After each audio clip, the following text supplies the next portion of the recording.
Le vent était tout ce qui restait de la ville et de la vie. Il était dans l'air, s'infiltrait dans le tissu de sa chemise, sifflait dans les fentes du vieux ranch.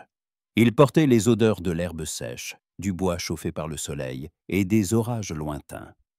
Quand James fermait les yeux, il l'entendait encore, un murmure furieux et agité dans lequel il percevait les échos de son rire. Près d'un an s'était écoulé, mais son fantôme ne s'était pas dissipé. Il était partout où il allait.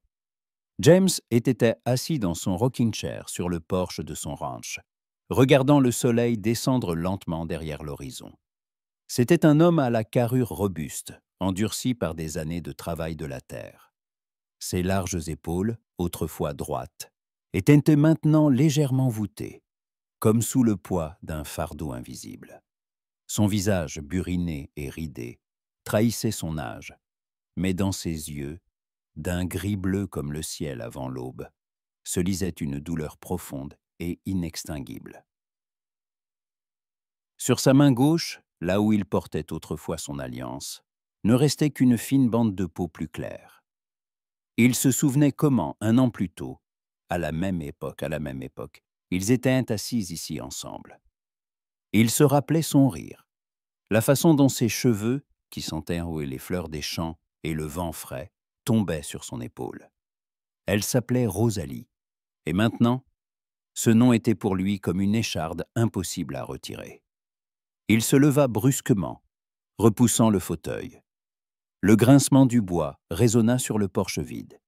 Il ne pouvait plus rester assis là, ne pouvait laisser les souvenirs l'entraîner dans ce tourbillon de chagrin. Il prit sa fidèle Winchester, appuyée contre le mur, et se dirigea vers son étalon, Ombre. Le cheval renifla en le reconnaissant et frotta sa tête contre sa main. « Allons, mon vieux, allons prendre l'air », murmura James, sa voix sonnant comme s'il ne l'avait pas utilisée depuis une éternité. Il sella Ambré et partit au galop en direction de la ville. La ville s'appelait San Juan. Elle était aussi petite et endormie que la plupart des villes du Far West. Quelques rues, un saloon et une église, un bureau de poste, une forge. Il ne s'y passait jamais rien de nouveau, et cela convenait à James. La monotonie était son salut. Il attacha Ombre à la barre d'attache devant le saloon et entra. Une odeur de whisky, de tabac et de sueur le frappa.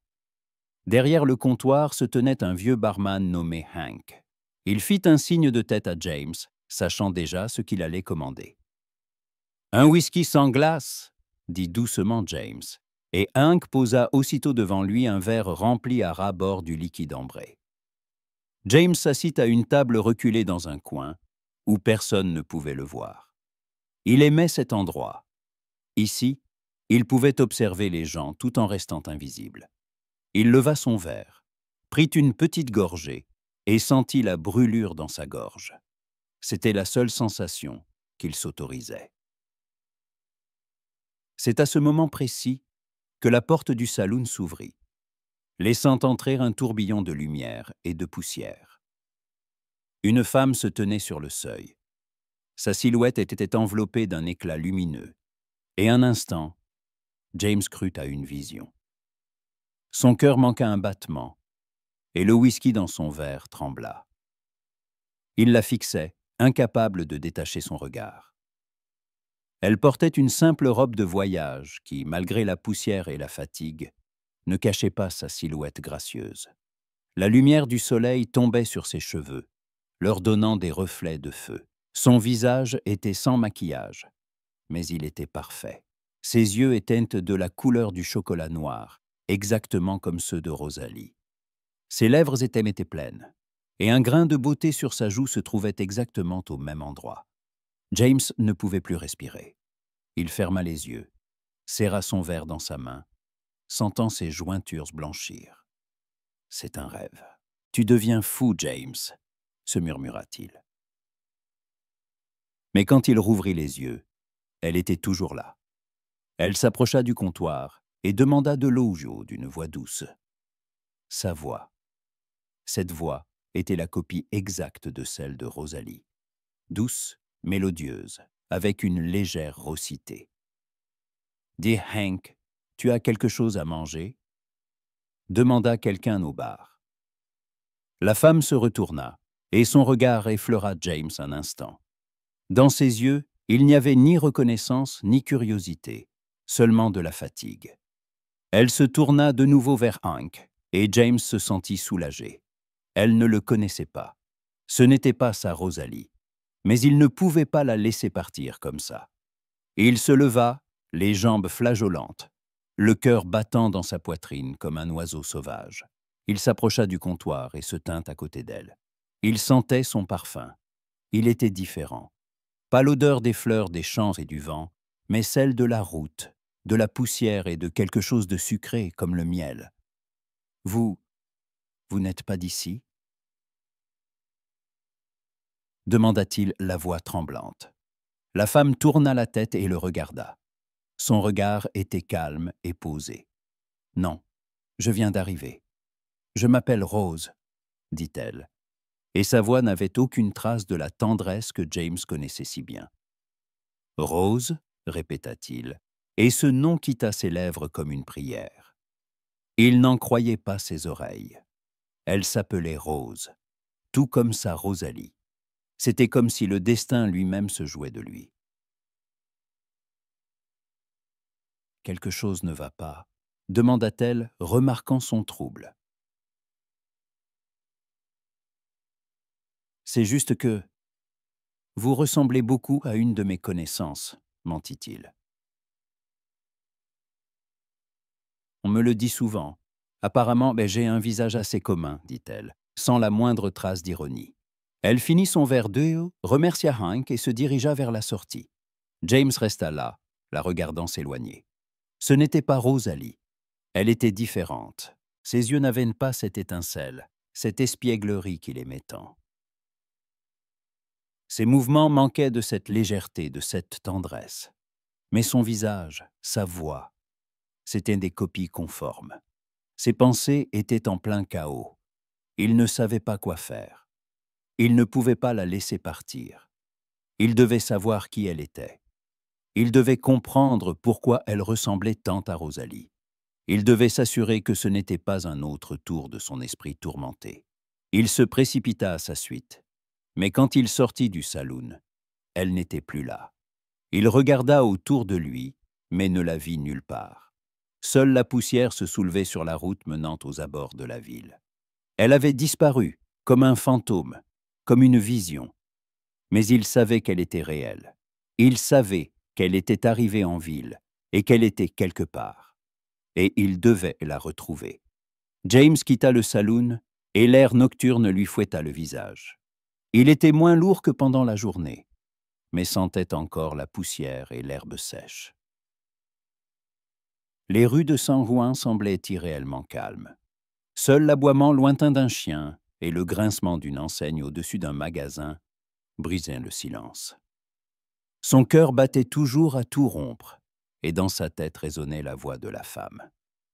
Rose. Ce nom, prononcé par elle, était aussi doux et amer que ses souvenirs de Rosalie. Il ne pouvait pas la laisser disparaître. Il devait la retrouver, lui parler, s'assurer qu'elle n'était pas une hallucination née de son chagrin. Ses pensées s'agitaient comme une volée d'oiseaux effarouchés. Il était convaincu que sa raison vacillait. Ce n'était pas un simple mirage, pas seulement un visage ressemblant, c'était une copie exacte, jusqu'au moindre détail, jusqu'aux intonations de la voix. Chaque fibre de son être voulait croire que c'était elle, que sa Rosalie était revenue. Mais le bon sens lui hurlait que c'était impossible, que c'était une cruelle ironie du sort. Il devait connaître la vérité. Il se dirigea vers l'écurie. C'était le premier endroit où un voyageur se rendrait.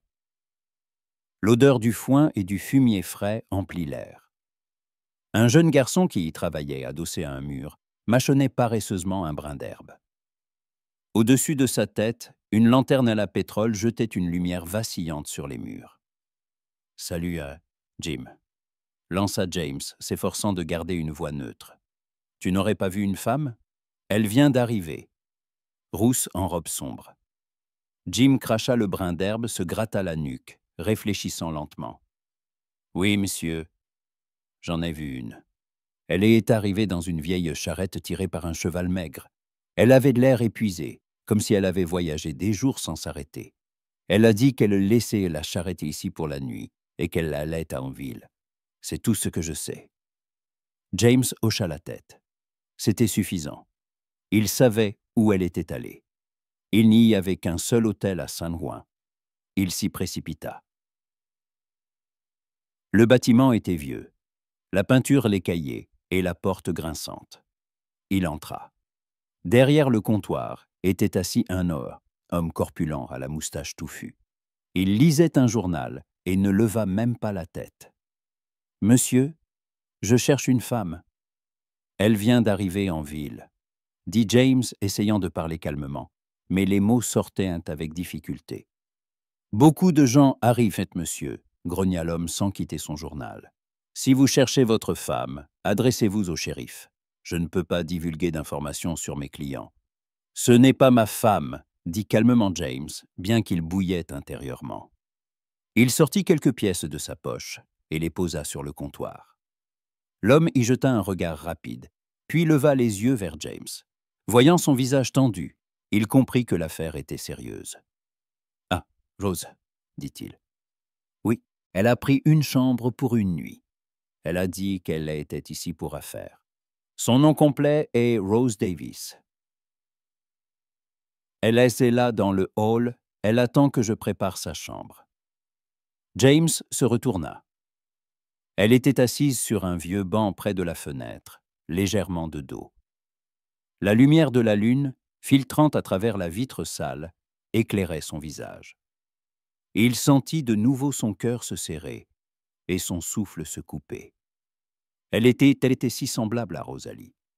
Sa posture, sa façon de s'asseoir, même la manière dont elle tenait ses mains sur ses genoux, tout était si familier que cela provoquait une douleur insupportable et en même temps un espoir fragile et fantomatique.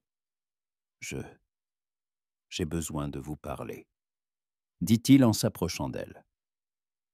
Sa voix était basse, presque hésitante. Elle leva la tête et ses yeux se remplirent d'une légère frayeur. « Je vous l'ai déjà dit, je ne vous connais pas. »« Je sais, » dit-il en s'asseyant en face d'elle. « Mais vous ressemblez tellement à ma femme. Elle est décédée il y a 1 an. Je ne pouvais pas ne pas vous retrouver. Je devais m'assurer que je ne devenais pas fou. C'est très difficile à expliquer, mais vous êtes littéralement son portrait vivant. » Elle resta silencieuse, le regardant. Son regard était perçant, mais sans jugement. Elle voyait sa douleur, le désespoir qui se cachait dans ses yeux. Elle ne pouvait s'empêcher de sentir la sincérité de ses paroles.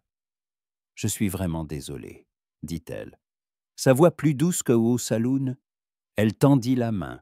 « Je suis Rose Davis. »« James, » dit-il en lui serrant la main. Sa paume était chaude, et son contact était identique à celui de Rosalie. Il faillit reculer, mais se retint, ne voulant pas montrer à quel point cela l'affectait. « Rosalie, elle s'appelait Rosalie. C'est comme si vous étiez sorti d'une photographie. » Elle esquissa un sourire triste. « C'est étrange. On me le dit souvent, que je ressemble à quelqu'un qu'ils ont connu. Mais ce n'est pas une coïncidence, moi aussi. J'ai perdu quelqu'un de proche. Je comprends votre douleur. » Hermès sentit la tension accumulée depuis 1 an se relâcher un peu. Il la regarda, essayant de trouver Rosalie en elle. Mais il ne la trouvait pas. Il ne voyait que Rose. Une femme qui ressemblait à sa femme, mais qui était différente. Ses yeux n'avaient peinté pas sous cette espièglerie, cette lumière. Ils contenaient une tristesse profonde, comme l'océan, et une sorte de détermination. « Que faites-vous ici à San Juan ?» demanda-t-il. « Ce n'est pas la meilleure ville pour un voyageur, et certainement pas pour une femme comme vous. » Rose soupira et regarda par la fenêtre. « Je cherche quelqu'un. Un vieil ami de ma famille. Je cherche des réponses. Ma mère n'a jamais parlé de lui. Après sa mort, j'ai trouvé de vieilles lettres qu'il lui écrivait. Il l'appelait sa seule sœur, bien que je n'ai jamais entendu parler de lui. Il lui parlait d'une affaire et du fait qu'il devait lui rendre quelque chose. Je ne sais pas quoi. Dans la dernière lettre que j'ai trouvée, il disait qu'il serait à Saint-Gouin. Je suis venu ici parce que c'est le dernier endroit où on l'a vu. » James resta silencieux. Ses pensées étaient confuses. Il ne savait pas comment l'aider. Il voulait la protéger, bien qu'il ne la connaisse pas. « Et comment s'appelait votre ami ?» demanda James. Rose le regarda et une étrange expression apparut sur son visage. Il s'appelait Joseph Jones. James sentit un frisson parcourir son échine. Joseph Jones. Cet homme était son meilleur ami. Il l'avait connu toute sa vie. « Je le connais, » dit-il, la voix rauque. « C'était mon ami, et il a disparu il y a 1 an, à peu près au même moment où ma femme Sian est décédée. » À cet instant, son visage pâlit. Elle comprit que leurs histoires étaient liées. Elle le regarda, et il la regarda. Ils sentaient tous les deux que leur rencontre n'était pas un hasard. « Je dois le retrouver » murmura-t-elle. « Je vais vous aider » dit James, sans la moindre hésitation dans la voix. Il savait que c'était son devoir. Il devait l'aider. Il devait savoir ce qui était arrivé à son ami, et il devait comprendre ce qui les avait réunis. Le matin, à Saint-Jouin, arriva avec une lumière dorée et un vent frais qui apportait l'odeur de l'herbe fraîchement coupée des champs voisins. James et Rose se retrouvèrent devant l'hôtel. Elle portait une chemise bleu foncé et un pantalon qu'elle avait empruntés au propriétaire de l'hôtel, et semblait bien plus à l'aise que dans sa robe de voyage. Ses cheveux étaient tressés en une natte serrée, et son visage affichait une détermination qui frappa James. Il voyait en elle une force semblable à celle de Rosalie, mais chez cette femme, elle paraissait plus endurcie, forgée par la souffrance. « Je pensais qu'il valait mieux commencer par le plus évident, » dit Rose lorsque James s'approcha. « Joseph, quand il écrivait à ma mère, mentionnait souvent un certain Frank. Il disait que celui-ci l'aidait dans ses affaires, et, à en juger par le ton des lettres, il lui faisait plus confiance qu'à quiconque. » James hocha la tête. Il connaissait Frank. C'était le propriétaire de la forge à la périphérie de la ville, un homme taciturne qui préférait la compagnie de son marteau et de son enclumet à celle des gens. Ses mains étaient toujours couvertes de suie, et son visage était aussi impassible qu'une pierre. « Allons le voir, » dit James, et ils se dirigèrent vers la forge. Chacun de leurs pas résonnait dans le silence de la ville matinale. Lorsqu'ils approchèrent de la forge, l'air s'emplit de l'odeur du métal chaud et du charbon. Frank, un homme robuste à la barbe noire de suie, forgeait un fer à cheval. Il ne leva pas la tête. Mais quand ils s'approchèrent, il cessa son travail et les regarda. Ses yeux, aussi noirs que sa barbe, glissèrent sur Rose, puis s'arrêtèrent sur James. Son regard trahissait non seulement la surprise, mais aussi une tristesse lourde et contenue. « James, » dit-il d'une voix rauque, comme s'il avait gardé le silence pendant longtemps. « Je ne t'ai pas vu depuis que Joseph est parti. »« Frank, voici Rose, » dit James, l'interrompant. « Elle cherche Joseph Jones. » Frank fronça les sourcils, son regard devenant méfiant. Il laissa tomber son marteau sur l'enclume et un son retentissant résonna aux alentours. « Qu'est-ce qu'elle lui veut à Joseph ?» demanda-t-il d'un ton sec et distant. Il n'avait clairement pas envie de parler. « C'est une parente. Elle veut savoir ce qui lui est arrivé, » dit James. Et Rose ajouta, « Je suis sa nièce. Ma mère et lui étions très proches. Mais il a disparu et je veux savoir où. J'ai des lettres de lui que ma mère gardait. Il vous mentionnait dedans. » Frank resta silencieux, ses yeux allant de l'un à l'autre. Il ne semblait pas prêt à parler. Son silence était pesant, comme l'air avant un orage. « Frank, je sais que tu étais son ami, » dit James en haussant la voix. « Tu dois savoir quelque chose. Il est venu en ville. Il était ici, n'est-ce pas ?» Frank soupira. Il prit un chiffon et essuya la sueur de son front. « Oui, il était ici. Il y a une semaine. Il était agité. Il parlait d'une affaire. Il a dit qu'il devait récupérer quelque chose à la banque. Il avait très peur. Il disait qu'on le suivait, que quelque chose avait mal tourné. Il était sûr que quelqu'un l'épiait. » Rose se tendit. « Qu'est-ce qui a mal tourné? Qu'est-ce que c'est qu'il voulait prendre à la banque ?» Il en parlait dans ses lettres, mais sans préciser quoi. Il ne l'a pas dit, seulement que c'était quelque chose d'important, que ça appartenait à sa sœur.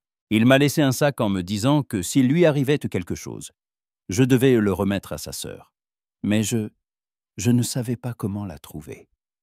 Rose regarda Frank, les yeux brillants. « Et qu'y a-t-il dans ce sac ?»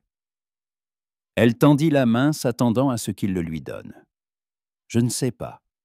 Je ne l'ai pas ouvert. Je l'ai caché comme il me l'a demandé, dans mon atelier. »« Où est-il » demanda Rose, la voix tendue. Elle voyait que Frank hésitait. Frank soupira. Il regarda James, puis Rose. Il vit qu'ils étaient sérieux et qu'ils ne partiraient pas sans réponse. Il se dirigea vers son atelier, ouvrit une vieille caisse en bois cerclée de fer et en sortit un petit sac en cuir usé. « Le voilà, » dit-il en le tendant à Rose. « Il m'a demandé de le remettre uniquement à sa sœur, mais puisque tu es sa nièce... » Rose prit le sac. Il était lourd et semblait froid. Elle l'ouvrit, et ses yeux s'écarquillèrent. À l'intérieur se trouvaient des lettres et des documents. Et un petit lingot d'or. Une lettre « J » y était gravée. « Qu'est-ce que c'est » demanda Rose, sans quitter le lingot des yeux. « C'est une partie de ce qu'il voulait prendre à la banque. »« Je ne sais pas, » dit Frank. « Mais il a dit que c'était sa liberté, que ça l'aiderait à commencer une nouvelle vie. » James regarda le lingot d'or et son cœur se mit à battre la chamade. Il le reconnut. Ce lingot faisait partie de l'accord qu'il avait conclu avec Joseph un an plus tôt. Et ils avaient en trouvé un filon d'or. Ils s'étaient mis d'accord pour que chacun prenne sa part, et qu'il reviendrait chercher la sienne. Mais il n'était jamais revenu. Et maintenant, il comprenait pourquoi. Quelqu'un était au courant de l'affaire et voulait s'emparer de l'or. Quelqu'un prêt à tuer pour l'obtenir. « Il a dit que ça l'aiderait à commencer une nouvelle vie, » répéta Rose. « Mais il n'a pas pu. Quelqu'un l'a devancé. Quelqu'un qui connaissait l'existence de l'or. » À cet instant, ils entendirent une détonation. Le coup de feu était lointain, mais ils comprirent tous les deux qu'il leur était destiné. Ils regardèrent Frank, et son visage était empreint de terreur. « Je n'aurais pas dû vous parler, » murmura-t-il, les yeux remplis de peur. Il savait que sa vie était en danger. « Qui est-ce » demanda James en sortant son revolver. Il ne savait pas qui les poursuivait, mais il était prêt à protéger Rose. Frank secoua la tête. « Je ne sais pas, mais je sais qu'ils ne veulent pas que quiconque soit au courant pour l'or, et ils ne s'arrêteront pas avant de l'avoir. Ils vont vous traquer. » James regarda Rose. Elle était effrayée, mais ses yeux brillaient toujours de détermination. Elle était prête à se battre, et il était prêt à se battre pour elle, pour celle qui ressemblait tant à sa Rosalie. « Nous devons partir, » dit James, et ils se hâtèrent vers son cheval. Ils laissèrent Frank debout devant sa forge et s'éloignèrent au galop, vers les prairies où personne ne pourrait les trouver. Ils galopèrent sans relâche jusqu'à ce qu'ils atteignent un abri. C'était une petite cabane perdue au milieu des rochers et des canyons, que James avait construite quelques années auparavant en cherchant de l'or. Personne ne connaissait son existence, à part lui et le défunt Joseph. C'est ici, dans ce havre de paix, que James venait souvent pour fuir le bruit et l'agitation du monde. C'est ici qu'il avait pleuré Rosalie. À l'intérieur, il faisait frais, avec une odeur de bois et d'herbes sèches. La cabane était simple mais solide. Une cheminée, une table, 2 chaises et un lit. Rien de superflu. James alluma un feu. Les flammes dansèrent sur les bûches, projetant des ombres étranges sur les murs. Rose était assise par terre, recroquevillée. Elle était encore sous le choc. Ses mains tremblaient en tenant le sac, et son regard était vide, plein d'incrédulité. Les événements de la veille défilaient devant ses yeux comme un tableau flou. Le saloon bondait l'inconnu mystérieux. Frank terrifié et, enfin, la course folle. Tout cela lui semblait être un mauvais rêve, dont elle ne parvenait pas à se réveiller. « Nous sommes en sécurité », dit James, essayant de la calmer. Sa voix était basse mais assurée. Il posa devant elle une tasse de café chaud. « Personne ne nous trouvera ici. Cet endroit, c'est le mien. » Rose leva la tête. Ses yeux, pleins de larmes, croisèrent son regard. « Je ne comprends pas. Pourquoi ? Pourquoi me poursuivent-ils ? Je n'ai rien fait. Je cherchais juste des réponses. Ils poursuivent là, ils poursuivent l'or, » dit James d'une voix ferme. Il savait que Joseph l'avait. « Et ils pensent que, puisque tu es venu, tu sais où se trouve le reste. Je ne savais pas que Joseph était à Saint-Jouin. Je pensais qu'il était mort quelque part dans les montagnes, comme tant d'autres. Je ne savais pas qu'il était revenu. » Rose but une gorgée de café, et ses mains cessèrent de trembler. « Je ne comprends pas. Pourquoi ne me l'a-t-il pas dit ? Pourquoi ne l'a-t-il pas dit à ma mère ? » Il aurait pu écrire. Il aurait pu... Sa voix s'éteignit. « Il ne voulait pas vous mettre en danger, » dit James. « Qui? » Il savait que c'était risqué. Il voulait vous protéger. C'était son genre. Il pensait toujours aux autres. Il n'aurait pas voulu que vous souffriez à cause de son erreur. Elle le regarda. Il y avait de la tristesse dans ses yeux, mais aussi une lueur de curiosité. « Comment vous êtes-vous rencontrés ? Nous avons trouvé un filon d'or. Nous travaillions ensemble. C'était mon meilleur ami. Après avoir perdu Rosalie, il était le seul qui me comprenait. Il était comme un frère pour moi. Et il a disparu. Je pensais que je devenais fou. Je pensais que je n'avais pas pu le sauver. Et je me suis blâmé pour sa mort. »« Vous l'aimiez beaucoup ?» murmura Rose, sa voix douce et pleine de compassion. « Oui, » dit James, la voix tremblante. « Elle était la lumière de ma vie.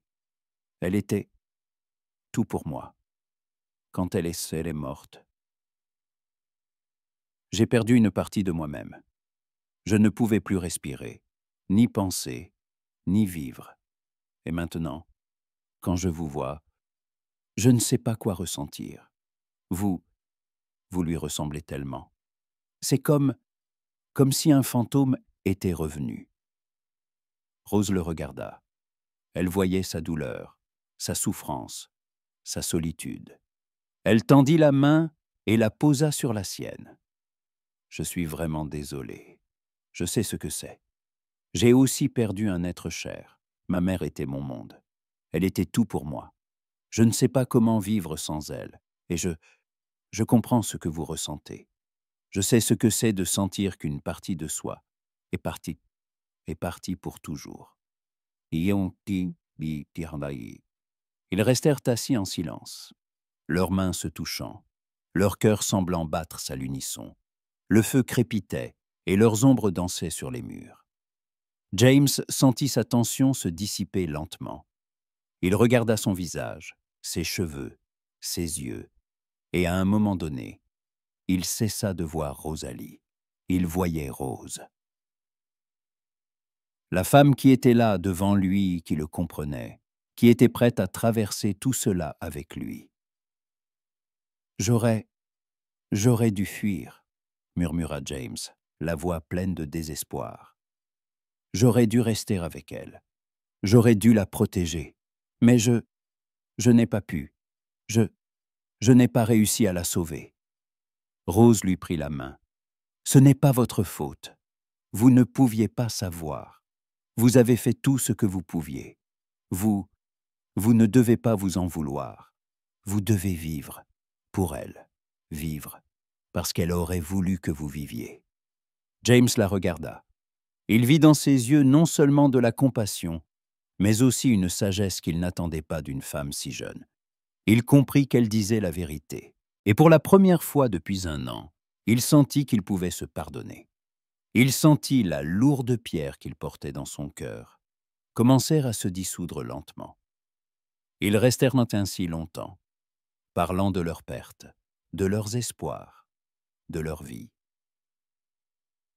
Ils partageaient entre leurs pensées, leurs sentiments.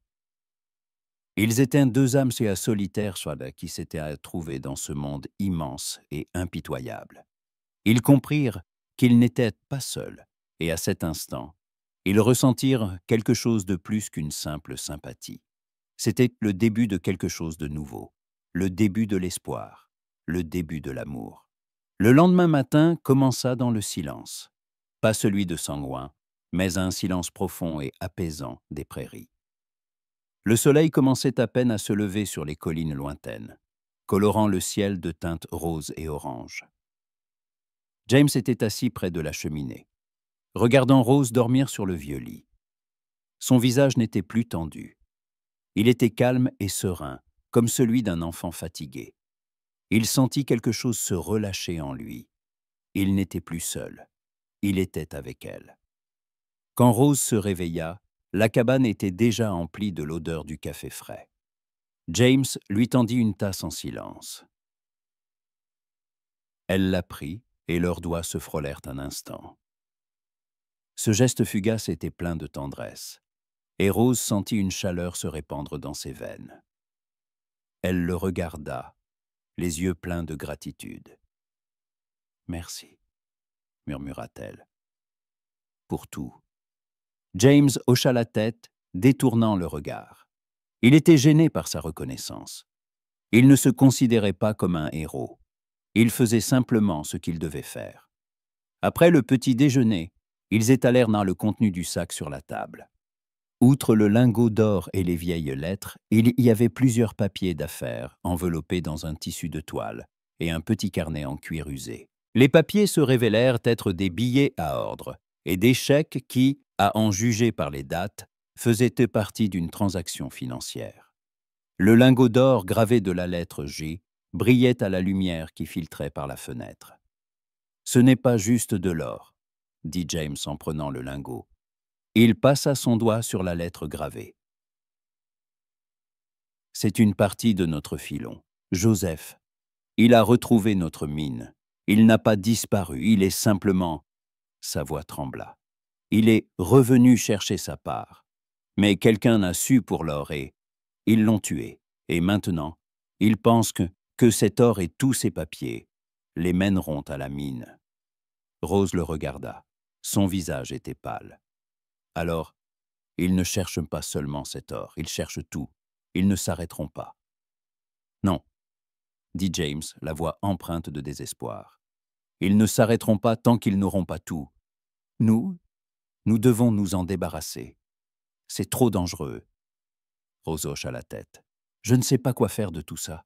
Je n'ai jamais vu autant d'argent. Je ne veux pas que ce soit la cause de la mort de quelqu'un. » James la regarda.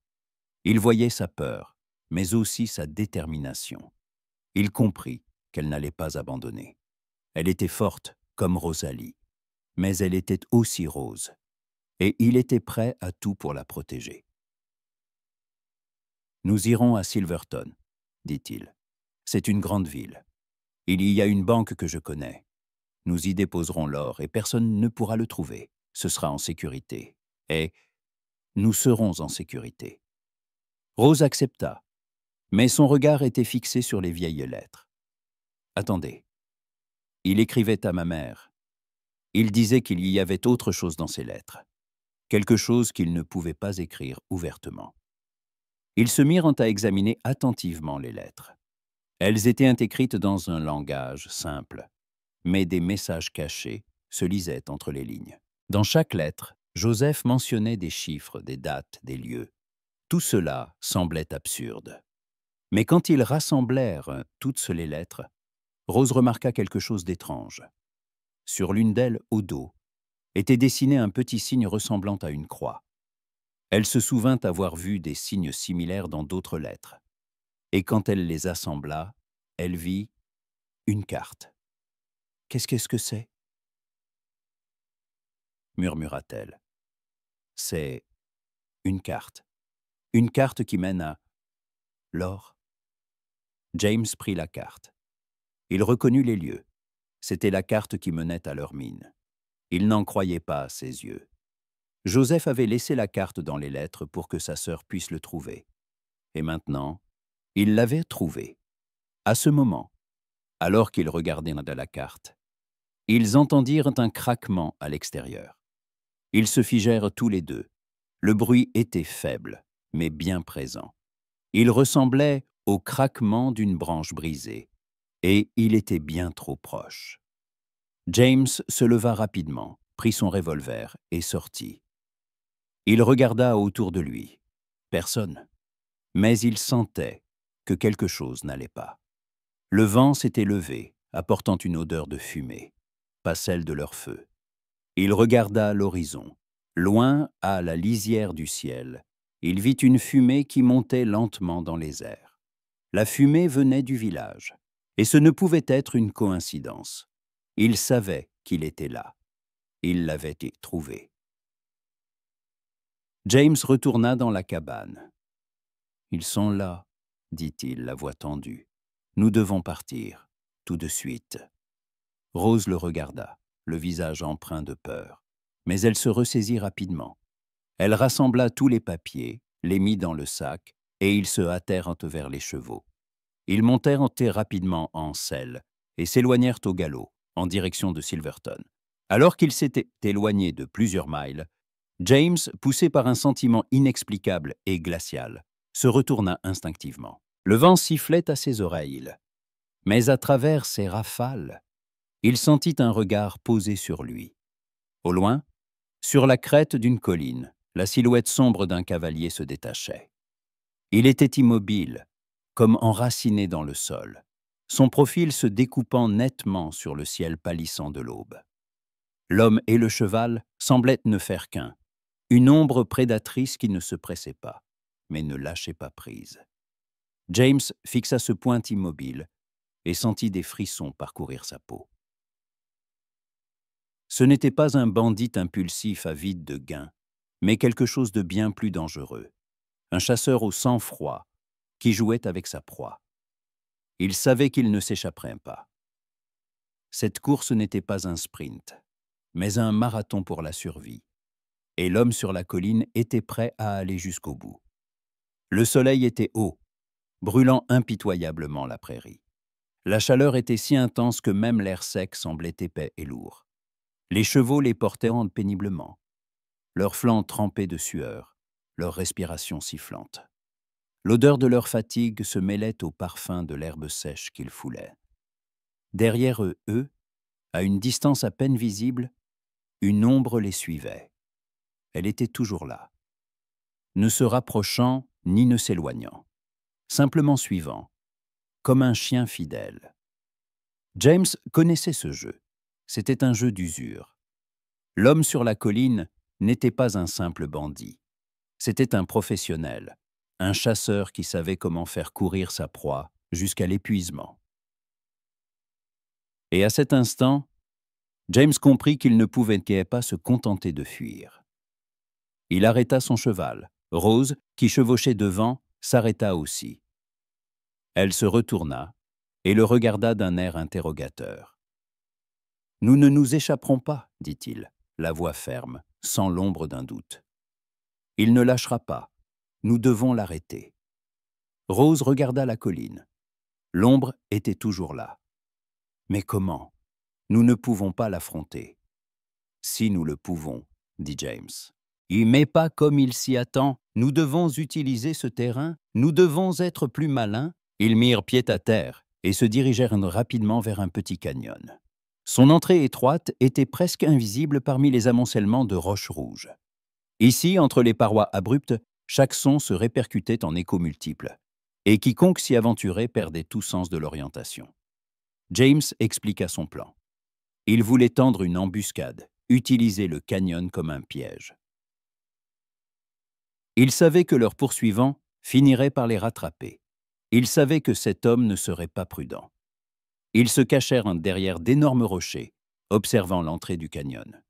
Le silence était assourdissant. Le temps s'étirait à l'infini. James tenait son revolver, la paume moite. Il sentait son cœur battre dans sa poitrine comme un tambour.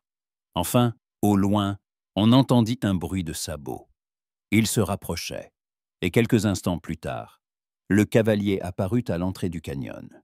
C'était un homme grand et mince, vêtu de vêtements sales et d'un chapeau qui dissimulait son visage.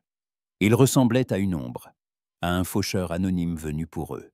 « James » murmura Rose, la voix pleine de peur.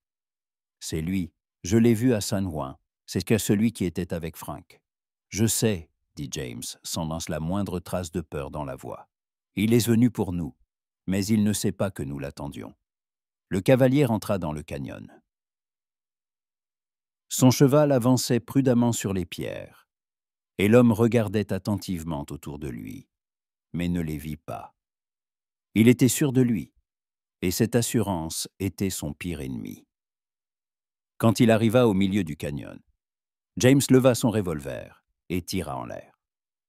Le son du coup de feu se répercuta contre les parois, se transformant en un roulement de tonnerre. Le cheval du cavalier se cabra. L'homme tenta de le calmer, mais il était trop tard. « Jette ton arme !» cria James. C'était la fin. Le cavalier regarda autour de lui, essayant de localiser la voix. Il sortit son revolver. Mais à ce moment, Rose lança une pierre. La pierre frappa la paroi du canyon et rebondit, heurtant le cavalier à la tête. Il chancela. Son revolver lui échappa des mains et il s'effondra au sol. James s'approcha de lui. Il était inconscient. Il souleva son chapeau et Rose poussa un cri de surprise. Ce n'était pas Frank. C'était un autre homme, au visage balafré. Ses yeux étaient enfermés, mais même ainsi, il avait l'air sinistre. « Qui est-ce » murmura Rose. « Je ne sais pas, » dit James, « mais il sait qui nous sommes. » Ils le fouillèrent. Il n'avait rien d'autre que son revolver, des munitions et un petit sac. Dans le sac, ils trouvèrent de vieilles photographies. Sur l'une d'elles, Joseph souriait, et à côté de lui se tenait cet homme. Au dos était écrit « Mon frère ». Rose prit la photo. C'est son frère. Il voulait se venger. Il pensait que nous avions tué Joseph. James la regarda. Nous devons l'emmener à San Juan. Nous devons tout raconter au shérif. Lui montrer la carte. Nous devons en finir. Ils le ligotèrent et le hissèrent sur un cheval. Quand ils sortirent du canyon, le soleil se couchait. À l'horizon, parmi les couleurs flamboyantes du crépuscule, ils virent une ville, Silverton. Elle ressemblait à un paradis après tout ce qu'ils avaient enduré. En ville, ils livrèrent l'homme au shérif, racontèrent leur histoire et lui montrèrent la carte et les lettres. Le shérif fut stupéfait. Il connaissait Joseph et crut James. Il promit de s'occuper de tout. Ensuite, ils se rendirent à la banque. Le lingot d'or fut placé dans un coffre et ils étaient désormais en sécurité, libérés de ce fardeau. Ils sortirent dedans de la banque. La ville était nette et bruyante, les gens s'empressaient, mais ils se sentaient net calmes. Ils se regardèrent, non, et dans leurs yeux, il n'y avait plus que de la simple gratitude. « Et maintenant » murmura Rose, « qu'allons-nous faire ?» James lui prit la main. Il sentit sa chaleur. C'était quelque chose de nouveau, quelque chose qu'il n'avait pas ressenti depuis la perte de Rosalie. Il la regarda dans les yeux, et il n'y vit ni Rosalie, ni son fantôme. Il n'y avait que Rose, la femme qui était avec lui, qui le comprenait et qui était prête à commencer une nouvelle vie. Nous ne devons pas chercher de réponse, dit-il. Nous devons vivre. Vivre pour nous-mêmes. Vivre pour nous. Rose sourit. C'était le premier sourire sincère qu'il voyait sur son visage. Il était aussi éclatant qu'une aurore. Une nouvelle aurore, après une longue nuit sombre. Et à cet instant, il sut que son cœur brisé commençait à guérir. Et qu'il ne serait plus jamais seul. 5 ans passèrent. La vieille maison à la périphérie de Silverton, que James avait autrefois construite pour Rosalie et lui, était maintenant pleine de vie. L'or qu'ils avaient déposé à la banque était devenu le fondement de leur nouvelle existence. James avait ouvert un petit atelier où il réparait des armes et fabriquait des meubles. Et Rose avait trouvé un emploi à la bibliothèque de la ville. Leur vie était simple, sereine, exactement ce qu'ils avaient en si longtemps attendu. Ils s'étaient mariés 1 an après leur installation à Silverton.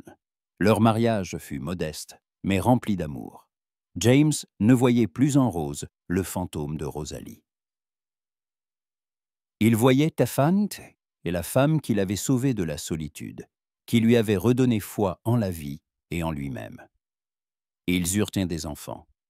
D'abord un fils, qu'ils nommèrent Joseph, en l'honneur de son ami décédé. Le garçon était vif, turbulent, avec les yeux et le sourire de Rose. 2 ans plus tard, naquit une fille, qu'ils appelèrent Rosalie. Elle était calme, pensive, avec des cheveux cuivrés et les yeux de James. James était assis sur le porche, regardant ses enfants jouer dans le jardin. Joseph essayait d'attraper un papillon tandis que Rosalie était assise dans l'herbe, lisant un livre. Il les regardait, et son cœur se remplissait de tendresse et de fierté. Il ne vivait plus dans le passé. Il vivait le présent. Il vivait pour eux. Le soir, une fois les enfants couchés, ils s'assirent sur le porche, observant les étoiles. Rose posa sa tête sur son épaule. « Es-tu heureux ?» murmura-t-elle. James la regarda. Il ne savait comment répondre. Les mots étaient impuissants à exprimer tout ce qu'il ressentait. « Plus que jamais, » dit-il avec une telle sincérité que Rose sourit. « Je pensais que je ne pourrais plus jamais ressentir cela. Je pensais avoir tout perdu. Mais toi, tu m'as tout rendu, Rose. Tu m'as rendu la vie. » Rose leva la tête et l'embrassa. Ce n'était pas un baiser de passion, mais un baiser d'amour, de gratitude et d'espoir. « Nous avons traversé tout cela, » dit-elle. « Nous nous sommes trouvés. Et maintenant, nous sommes chez nous. » James la serra plus fort. Il regardait les étoiles. Elles étaient les mêmes qu'il y a 5 ans. Mais maintenant, à leur lumière, il ne voyait plus seulement le passé, mais aussi l'avenir. Un avenir plein d'amour, d'espoir et de bonheur. Son histoire, son chemin avait été long et difficile, mais il savait qu'il en avait valu la peine. Il avait trouvé sa paix, il avait trouvé son foyer.